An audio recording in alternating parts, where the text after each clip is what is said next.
करवा चौथ व्रत कथा। एक साहूकार था। उसके 7 बेटे थे और एक बेटी थी। वह सातों भाइयों की प्यारी बहन थी। वह एक साथ बैठकर ही खाना खाते थे। एक दिन कार्तिक की चौथ आई तो उस बहन ने करवा चौथ का व्रत रखा। सारे भाई भोजन करने आए और अपनी बहन से बोले, आ बहन, तू भी खाना खा ले। तो उनकी माँ बोली, आज यह खाना नहीं खाएगी, इसका करवा चौथ का व्रत है, जब चांद निकलेगा तभी खाना खाएगी। भाई अपनी बहन को भूखा प्यासा नहीं देख सके तो भाइयों ने छल कपट से जंगल में आग जलाकर छलनी में से नकली चांद दिखा दिया। तो वह अपनी भाभियों से बोली, चलो भाभी, चांद निकल आया है, अर्घ्य दे दो। तो उसकी भाभी बोली, ये तो तेरा चांद निकला है, हमारा तो रात को निकलेगा।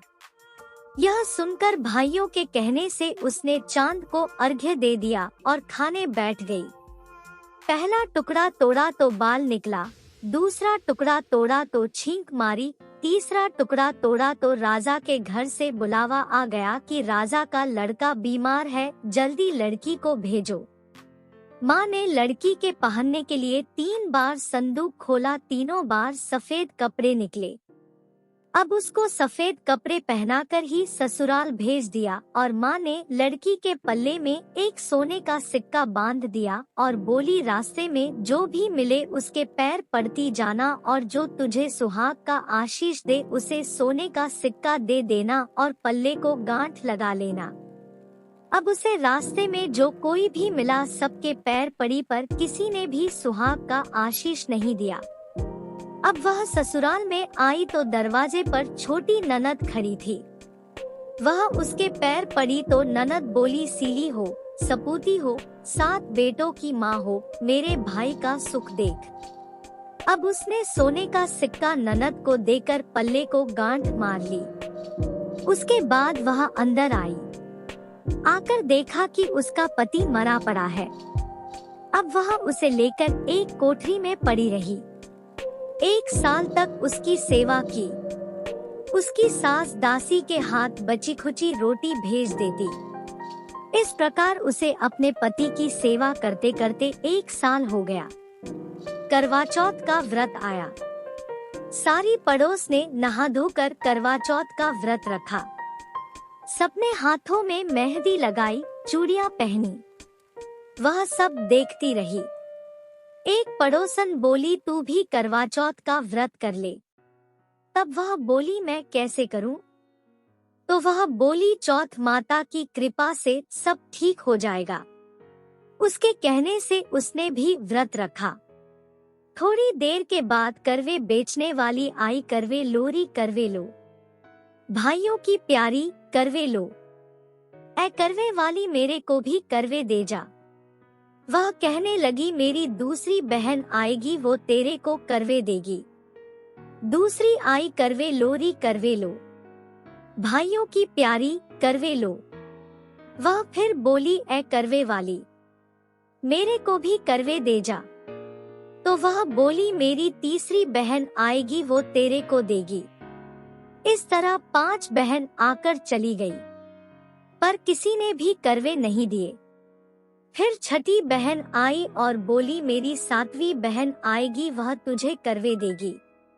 बस तू सारे रास्ते में कांटे बिखेर कर रख देना।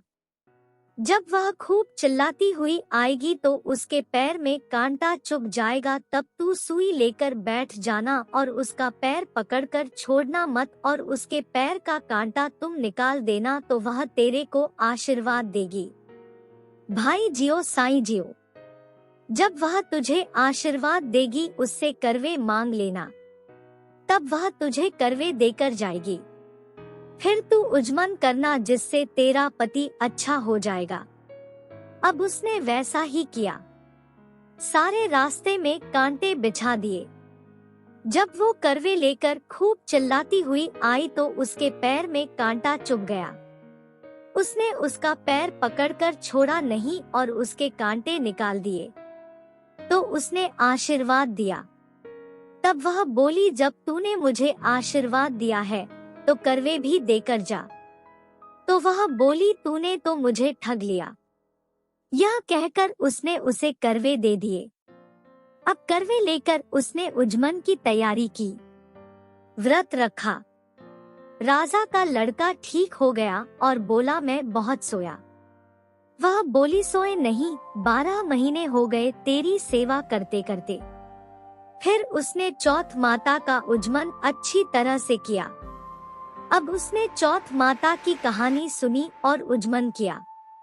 अब वे दोनों चौपड़ खेलने लग गए। इतने में उसकी दासी तेल और गुड़ की डली लेकर आ गई।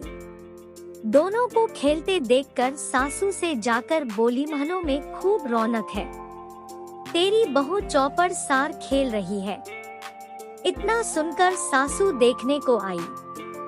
दोनों को देखकर बहुत खुश हो गई।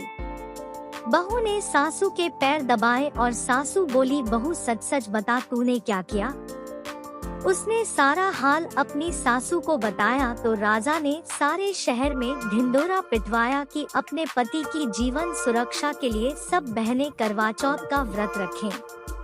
पहले करवे को अपने पीहर में जाकर उजमन करें। हे चौथ माता, जैसा राजा के लड़के को जीवन दान दिया वैसे सब किसी को देना।